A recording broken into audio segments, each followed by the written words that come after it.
MeeLing, Reverend Susan MeeLing, Lady Dori, Belle, Lady MeeLing. I've gone by a few names. So, there are people that I have known over the years that had an extremely difficult time understanding how many issues I have had with technology. Not only that, not only having issues, but the problems of being zapped, like when I was in Washington State, and the amount of electrocution every second I was in Washington State.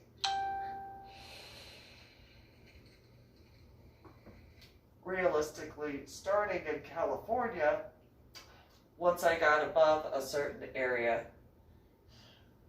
so just saying.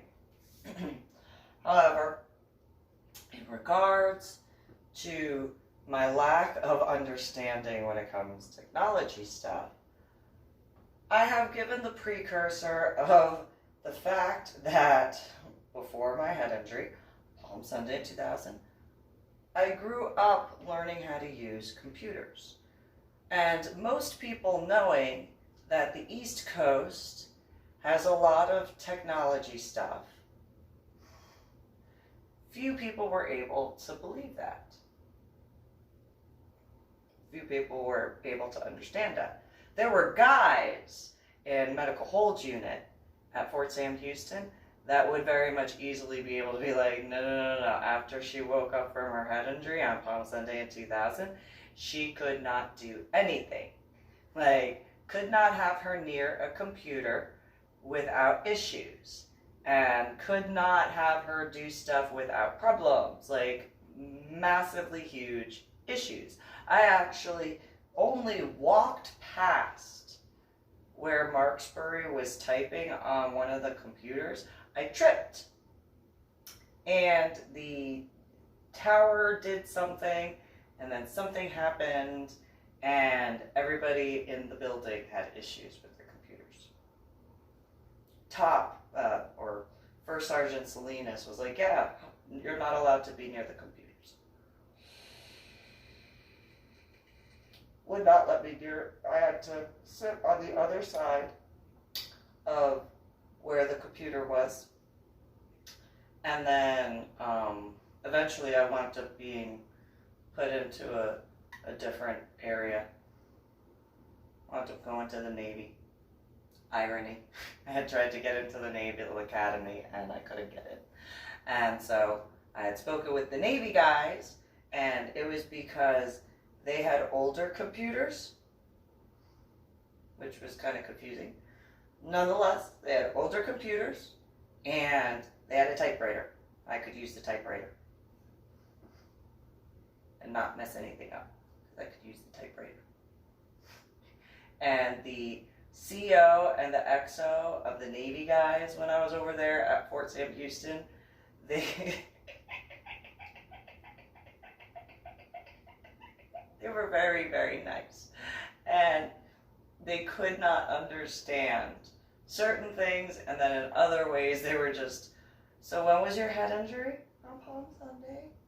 Oh. What do you deal with? Pain? It hurts. Like, that's all I could tell the Navy guys. It hurts. It hurts bad. How bad does it hurt? A lot. And one of the, I could laugh at myself. So one, I don't remember whether it was the CO or the XO, he had asked me, well, you know, on a 1 to 10 scale, how much does it hurt and where? I said, my head hurts. And he goes, where in your head does it hurt? And whatever, you know, like, right here it hurts a lot, and right here it hurts a lot, and right there. Okay, well, you know, on a 1 to 10 scale, that would be where I learned how to count.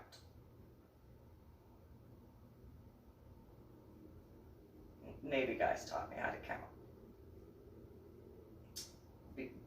because I had, the Army guys taught me how to color.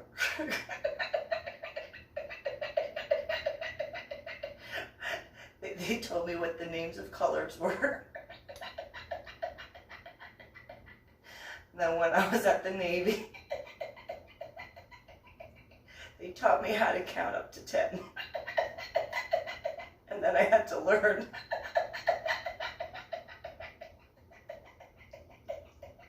The difference between 1 and 10, because there were too many numbers. Literally, because there's 2. And I got confused. I can laugh at myself, despite how sad that realistically is, especially since I was in college algebra with trigonometry and calculus. Now can you see how I went down to 2nd grade math? And that was after they helped me. That was only after the Navy helped me. I did not get up, I do have to clarify that. When I was in medical hold, they could not believe how stupid I was, and if it wasn't for the Navy guys teaching me numbers, you know, up to 10.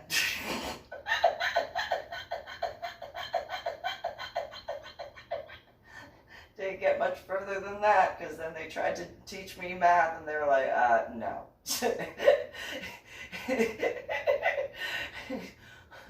Susan, what is 1 plus 7? I don't know. What is it? I'm gonna guess it's a number, right? I didn't laugh back then. By the way, I was extremely serious. Extremely. Because, yeah, so, yeah, no, for those who met me after I got out of medical hold unit, before it became warrior transition unit, it took a lot to be able to do that. So like my biological parents and my biological sister specifically, they did not want to believe how bad things were. They didn't see anything in person. They didn't know what went on as far as in the military. And so they're just like, especially my biological mother and biological sister, oh, you're just pretending to have issues. And it's like, no, I really am. I really am. Like, you know, and so then Anna, my biological mother, made fun of me for having to use my fingers to count to 10. But the Navy guys taught me that. So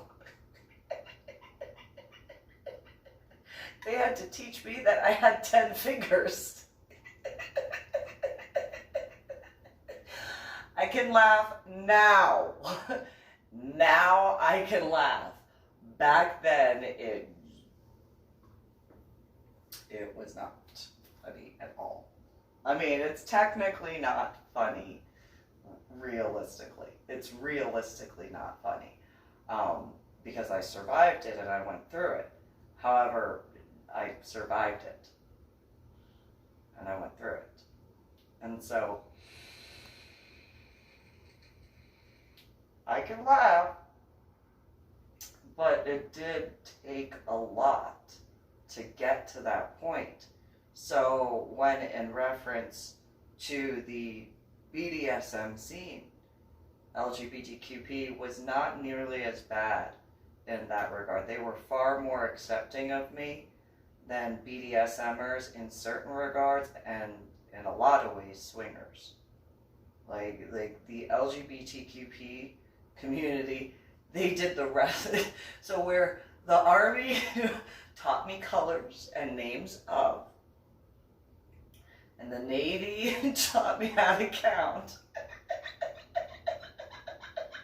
the LGBTQP community taught me how to walk in heels and put colors together.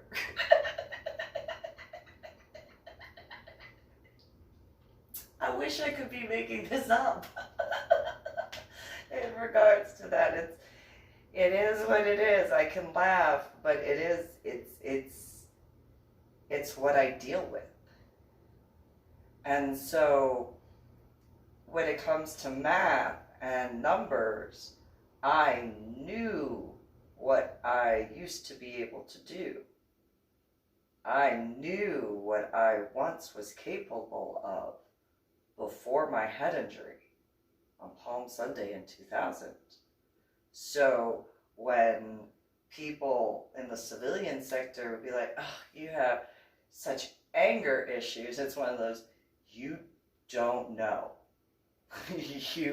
you have no idea. You have absolutely no idea. I'm actually really calm. I'm really focusing my energy in other ways to try to remain calm. So, don't keep pushing me because I'm really doing what I can to remain calm. Don't keep getting my levels of frustration and anger up because it's not a good thing. It's really not. And then in regards to neuropsychology, the most simplistic computer program, which was infuriating in its own right, because all I had to do was figure out the pattern between 4 buttons. That's it. I mean, I had the whole computer keypad, 4 buttons to choose from. And if I got the answer wrong, because, I picked one of the 4 whatever that was wrong, it went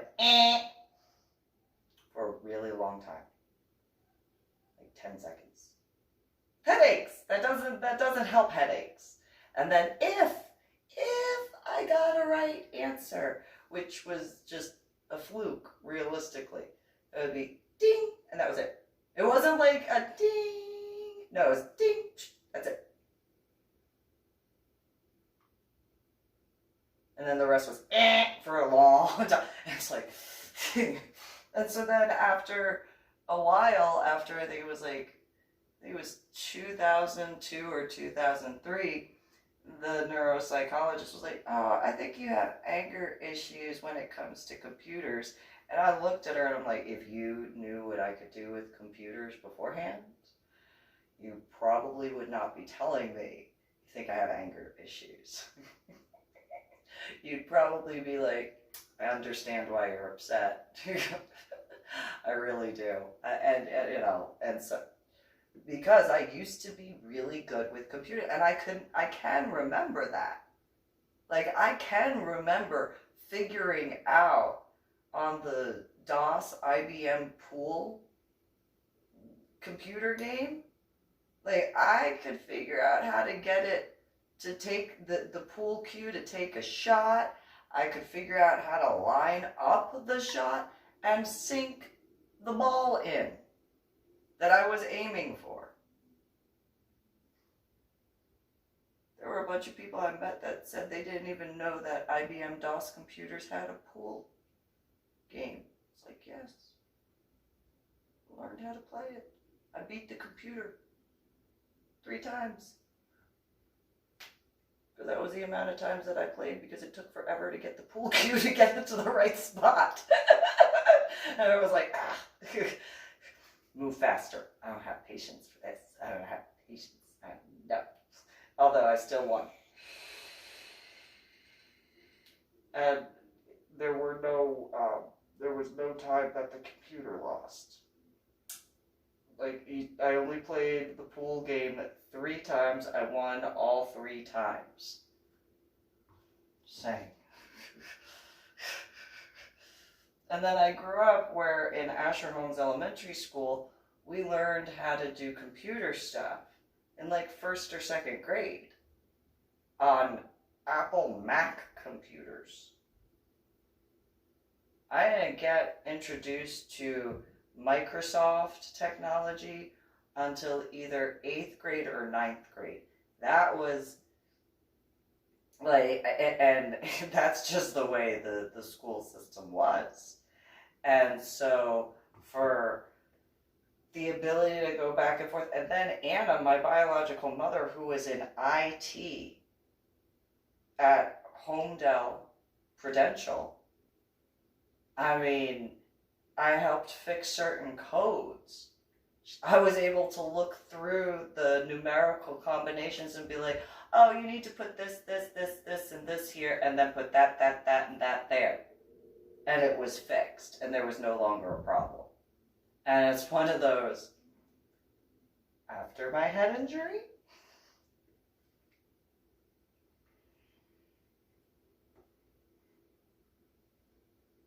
I've had problems. Not just having a laptop catch on fire in my lap, not just the amount of laptops that I've taken into Geek Squad because of purchasing the laptops at Best Buy and getting the accidental warranty program. Like, I have broken Keurig machines, flat out broken them. A really good example, actually, is I moved into the apartment complex in October, and before the beginning of the new year, they had to get a new Keurig. They had to get a brand new Keurig. Not saying that the COVID-19 thing is because there were issues starting up with the coffee machine, because they got a high-tech one up there. No, it's just a roundabout time, and so I know I didn't have to be taught how to use a percolator. I knew how to do that. No problem. Anything all like major techie, and it's an issue. Try to do it right, and I can't. And so, yeah, and even like, so I got a Twitter issue, and they suspended my account, and I was trying to figure out how to do the Twitter thing, and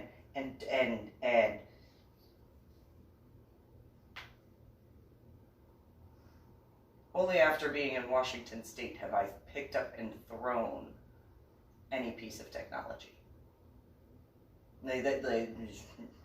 And I slowed it down from the speed that I threw it against the wall, because I threw it hard. And then I was like, oh no, I better not hit the wall that hard, because it's going to shatter, and then the freaking battery acid's going to go everywhere. So then I had to,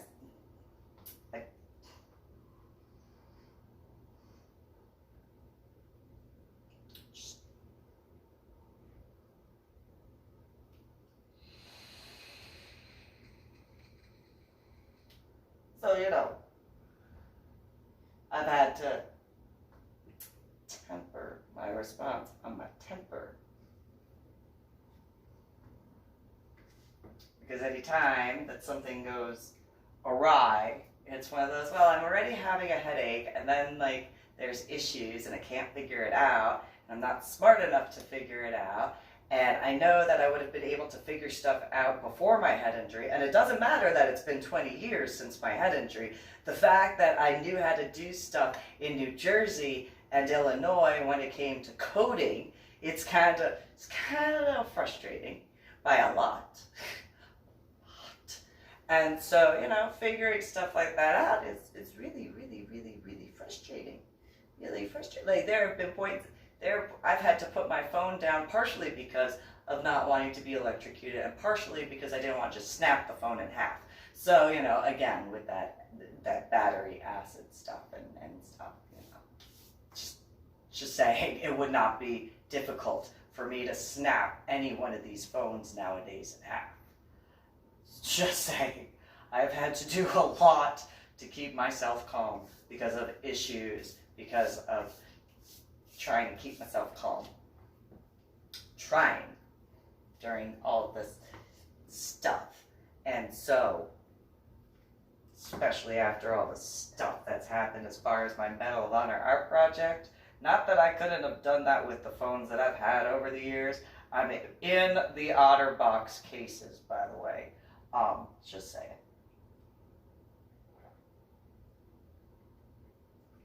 Would not have been difficult. Literally would have been able to just, no problem, before I went scuba diving.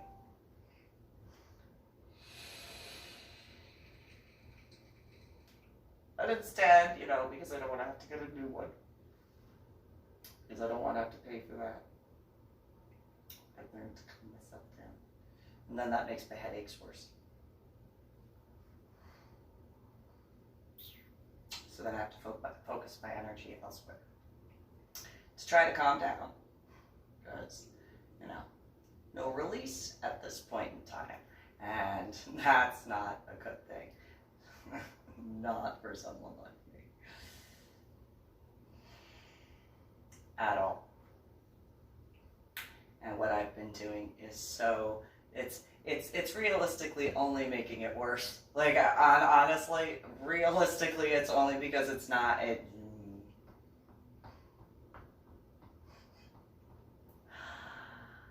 I don't do well with just a tempered response. I'm not that type of person. And yeah, and so, you know, it's just.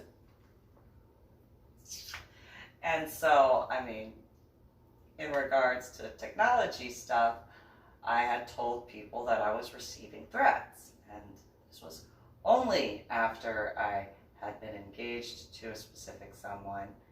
Like, I mean, I had received some comments where it was like, oh, you're ugly. Okay, whatever. Like, I don't see that. Please. That's nothing. Oh, I don't like your face. Well, you know, I mean, I'm not going to change it. Not my... Don't look at me then.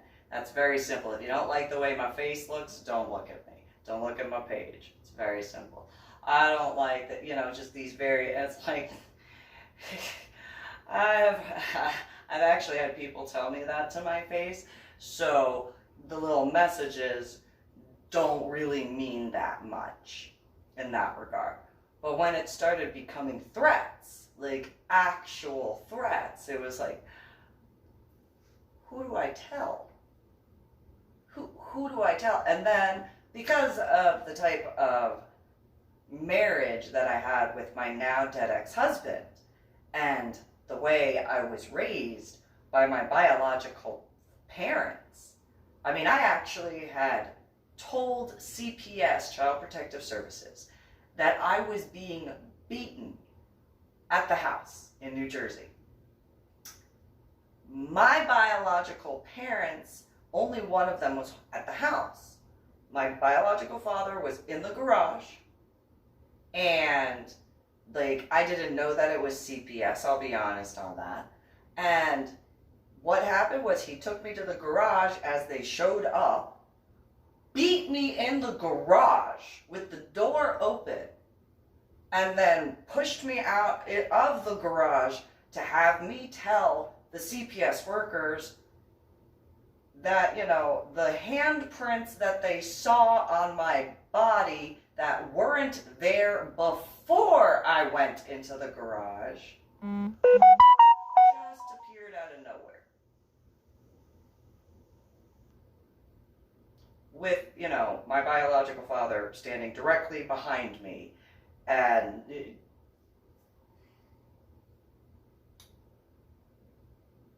yeah, that's not a, that's, and, you know, then there were, you know, the fact that, yeah, Kelly Gann's mom did call on what was going on as far as me being beaten. And got in trouble because I was being beaten by my biological parents with, like, yeah, a lot of stuff. Anybody ever see Mike's Garage when it was in New Jersey? I might have written about a few things that were easily available to beat me with as examples.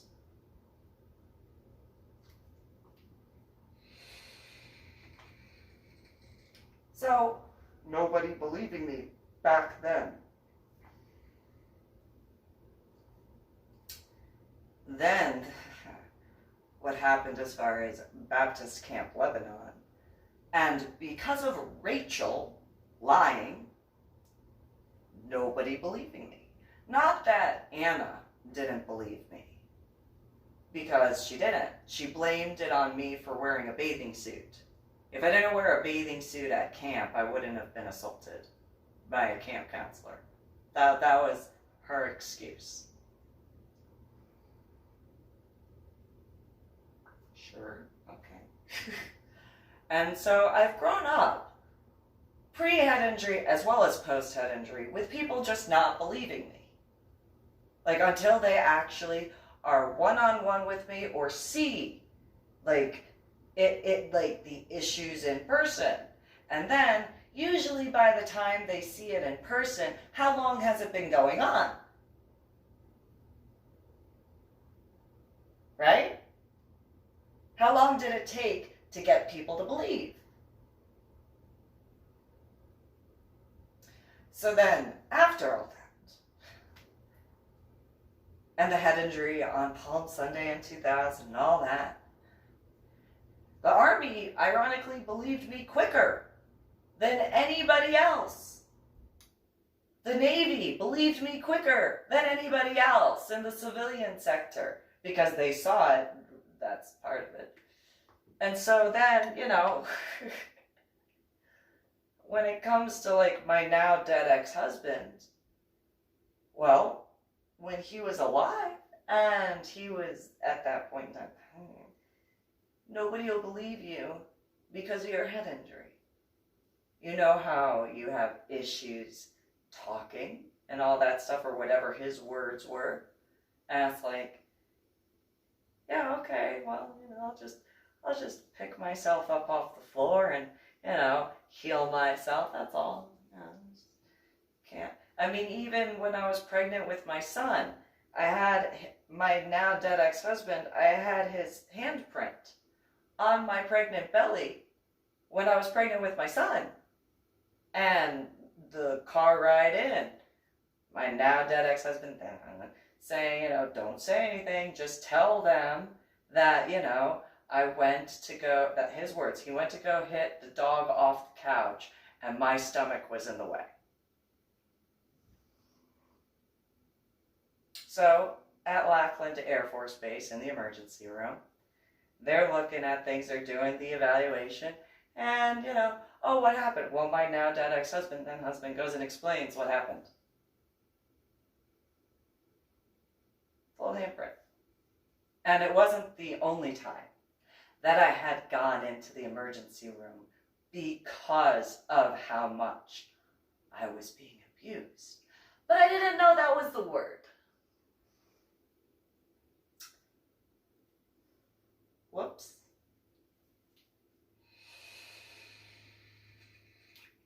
Didn't know that that was a thing. I knew it was wrong, but what words? And again, who would believe me at that time, right? There was the time that he was hiding underneath the bed after watching The Exorcist, and he shook the bed mattress frame. And I ran off of the bed. He grabbed my ankle. I fell on the floor on my pregnant belly. Had to go be rushed to the emergency room. And, you know, I tripped and fell. Never mind that he grabbed my ankle so badly that, like, part of my bone was protruding and it was actually broken. And it was coming out of the skin, so I had to fix that. I had to fix that, my bad. You know, apparently it wasn't good enough.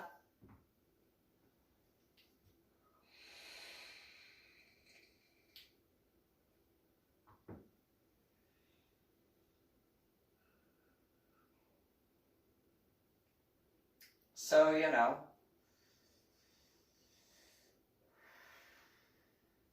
I have repeatedly been told how very few have believed me over the years, and how few would ever believe me because of my head injury, because of my issues with words, because of essentially all of the problems from after my head injury on Palm Sunday in 2000.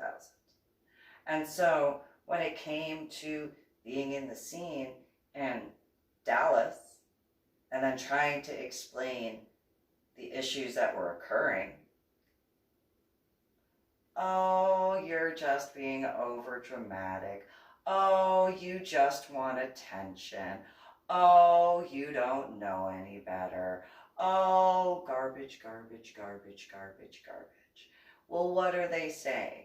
And then because I couldn't remember, because like it was a lot. It went from the I don't like the way you look to, actual threats. Real quick after starting to date the guy that I was engaged to. Real quick. Real quick. Then when I was able to remember what the words were, like being kidnapped and kept in a cage at the foot of my captor's bed.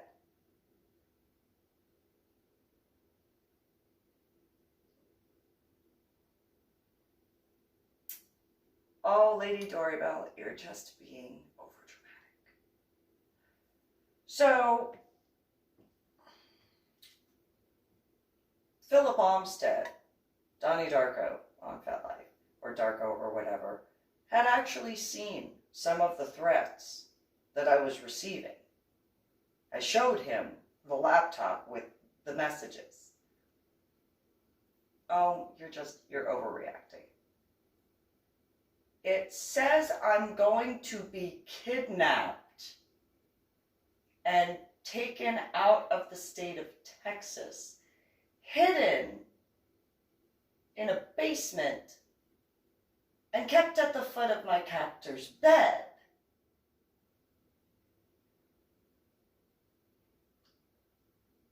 Philip, you're just overreacting.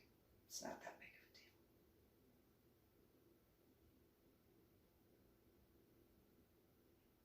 deal. I don't think so. Patrick Kennedy saw the messages that were the flashing ones because he came back from work where I was passed out because of what came on the screen. And well, if you didn't have a head injury on Palm Sunday in 2000, you wouldn't have had a problem with that message.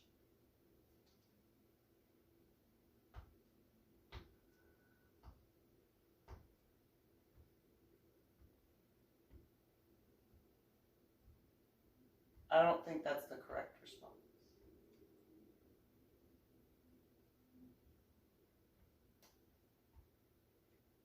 When back in San Antonio, when I had an actual roommate, Alicia, same thing. Passed out because of the threat that came through and all that sort of stuff. And she went and told Erica or Discordia. She's asleep. Erica said, oh, well, it's just her medications. Don't pay attention to that, despite the fact that I showed Alicia the threats and showed her how at that point it went from the kidnapping portion to, and I had already been offered money for what how I am as far as like my dominance and sadism. And I had shown Alicia how in one particular message, it went from, couple $100 an hour to thousands of dollars an hour to tens of thousands of dollars for an hour. And she was like, well, you should just accept that. And then, no.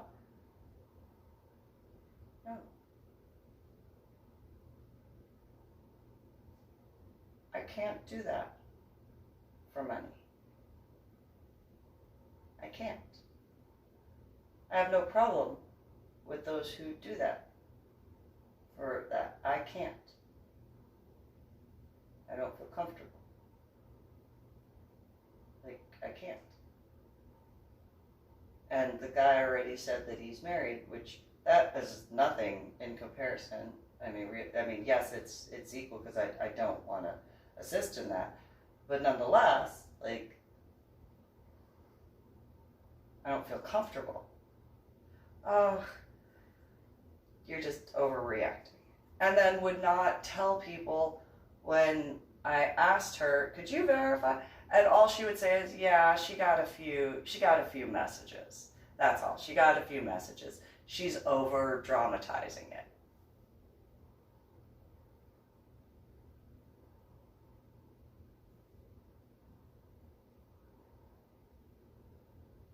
Said, kidnapped, kept at the foot of my captor's bed if I didn't accept the bid. I don't think that's over dramatizing things. Oh, Lady Dori, Belle, you're just making too much of it. And nobody would tell me who to cut. Everybody that I brought it up to, oh, people get threats like that all the time online. Really? I don't know about that. That seems kind of weird. That seems really, really weird for that to be accepted. And so, then Cowboys Dance Hall. Now, I will pause real quick and say that after Alicia moved in with Erica, and after all that, and after a few other situations that I had dealt with, I had changed my name. I still went by Lady Dori Belle. I didn't not go by Lady Dori Belle, but I had changed it because I thought it was like Facebook, where I saw on Facebook it's your name, and it was numbers.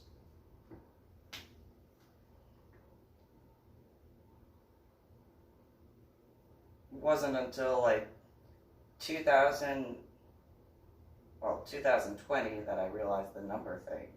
However, 2019 that I figured out, oh, probably isn't that much help. Because there's that bookmark thing that you could do.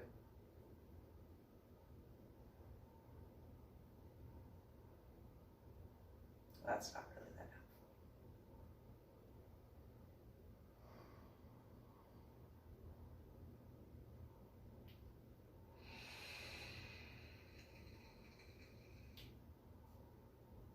But then, after changing the name a few times, because I still was receiving threats, and I didn't understand, why am I still receiving threats? This doesn't make sense.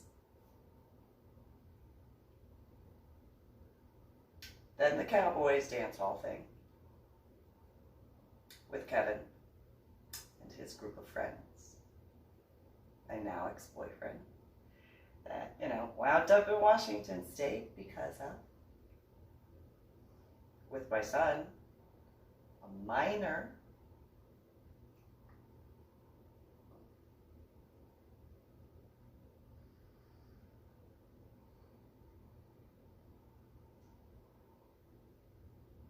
So from essentially if you go off of the name calling aspects, then it would be essentially the end of 2009, starting essentially around October or November, where I started getting the name calling thing. If going off of the threats, gonna kidnap you and do that sort of stuff, that was about February of 2010.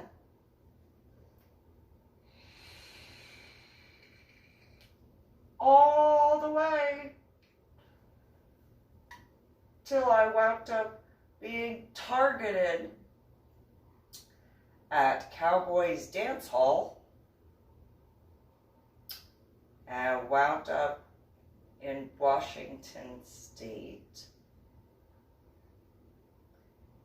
And if you saw the house in Lakewood, while it didn't have a basement, was on the bottom floor, where my now ex-boyfriend slept with his feet against the wall of the room that I was kept in.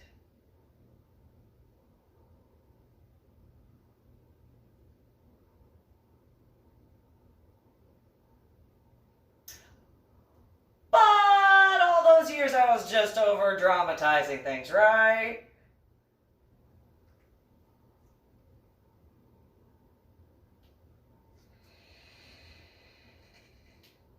That's all.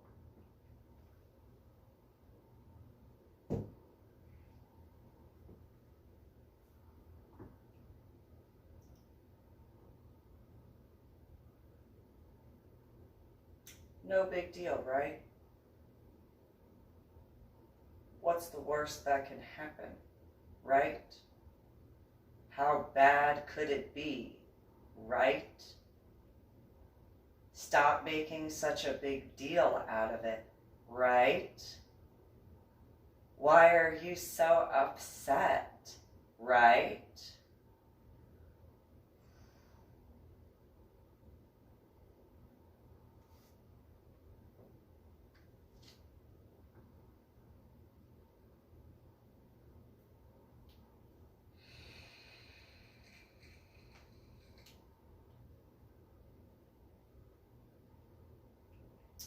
And still,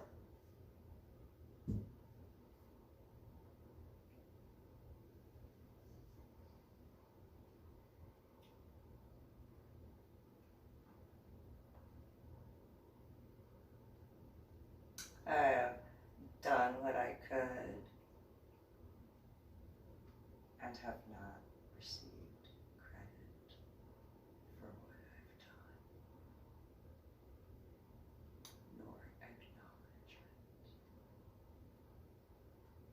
But I'm just being overdramatic, not wanting to wait anymore, right?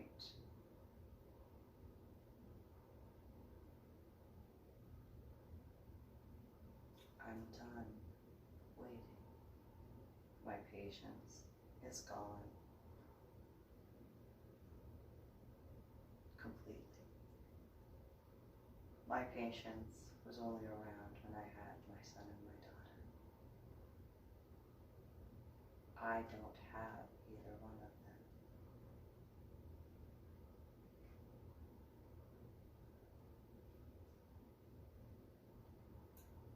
And my headaches, migraines are what they are. And the problems, as far as things not working properly, do not assist. Not forgetting all that. And then the amount of people that I have had it up to here. I'm done.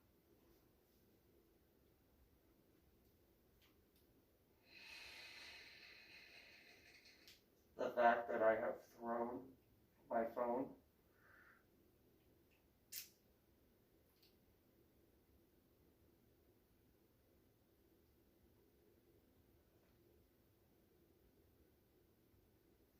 that states a lot better than I could put into words. So I'm going to end this particular brush